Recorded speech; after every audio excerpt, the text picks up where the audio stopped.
Hello everyone, my name's Beverly Law and you've reached imagination. Today we're going to talk about the Three of Swords.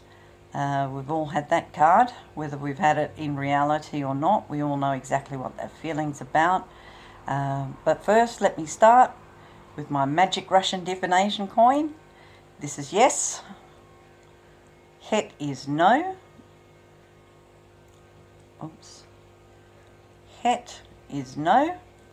And ask your question, put it in your mind, make sure there's only a yes or no answer that can be gleaned from it, and here we go. Remember, mind's eye. Oh, I dropped that, doesn't count, have to go again. I can't cut and edit videos too. I think my next partner has to be a marketing genius with the video stuff. Today, the answer is no. Okay? So whatever question you are asking, the answer is no. Okay? And there's no maybe. This one's a no. Okay? And I have mentioned before that when you get a no, you're going to find out in due course why the universe has said no to this particular answer. Okay? So, to the Three of Swords. Goodness gracious me, haven't we all had that?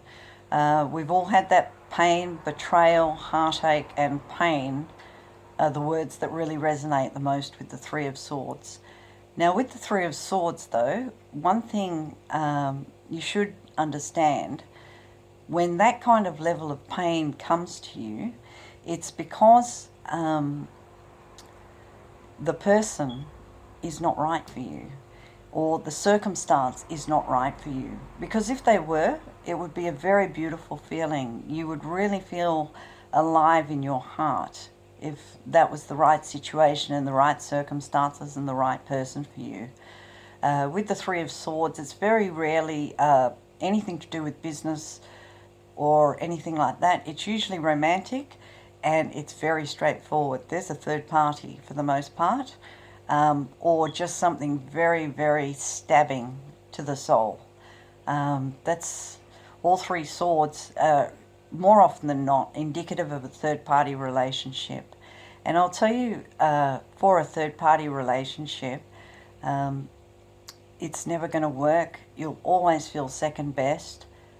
You're going to get that runner-up feeling. And, you know, even in sports, if you've had that runner-up feeling, it's never pleasant. It takes a while to subside, as does the pain of the Three of Swords. It really does take a while to subside.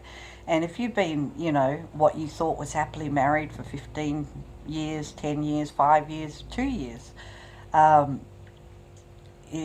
Three of Swords is going to be very painful if you find out the person you love loves someone else. And if they love someone else, there's really nothing you can do to change it. Try as you may, which often people do, they fight it and carry on and inadvertently blame the wrong party. It's your partner you should be blaming, not the girl. Even if someone says to you, oh, I only did it because I was drunk. The only way around that is that your partner will never drink again as long as they live. And there's no guarantee of that, okay? And that's a very, very feeble excuse on top of it because I've been in love and I can be near unconscious drunk, and I don't drink actually now, but not because of alcoholism. But I can be blind drunk and I still know not to, party pash onto someone else because I'm in love. I want to be with that person and there's nothing I won't do to make sure that that relationship's jeopardized. And what happens is, when a person cheats on you, they're jeopardizing the very love that you're giving to them. And there's not going to be gain from it. There can't possibly be.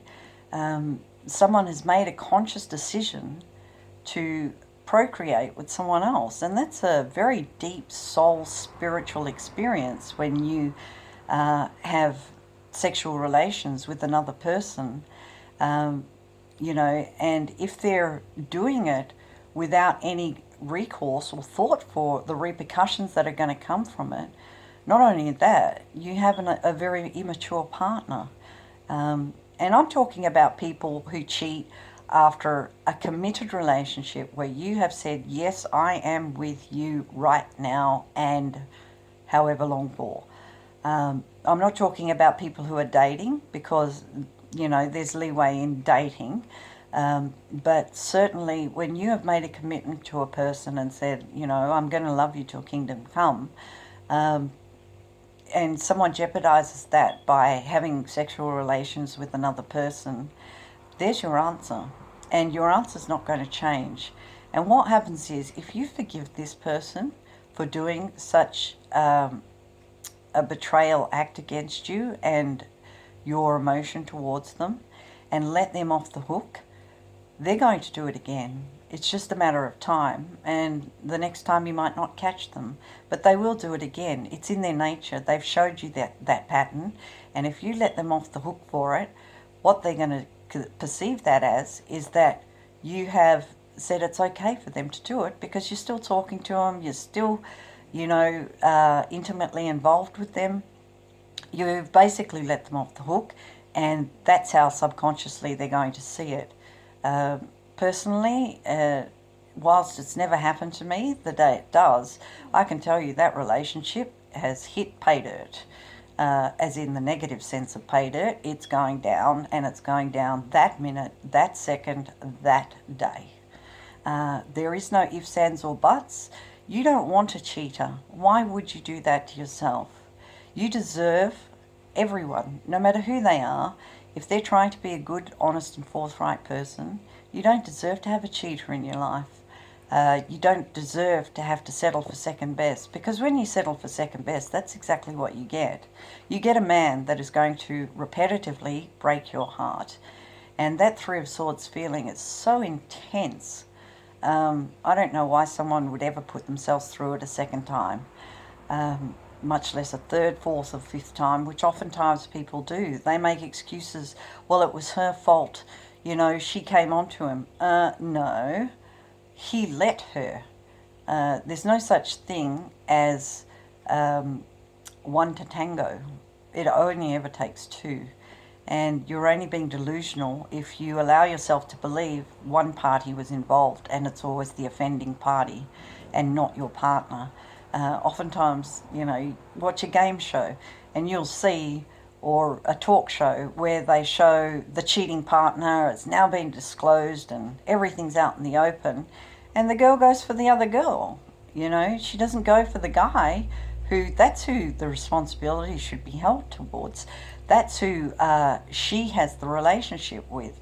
The outside party is completely indifferent to the story as far as life goes, because that outside party is going to do it to someone else, the next person, and the one after that.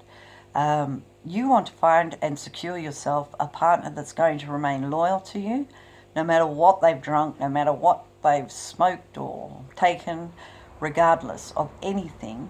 You want in your life a true and loyal and loving person.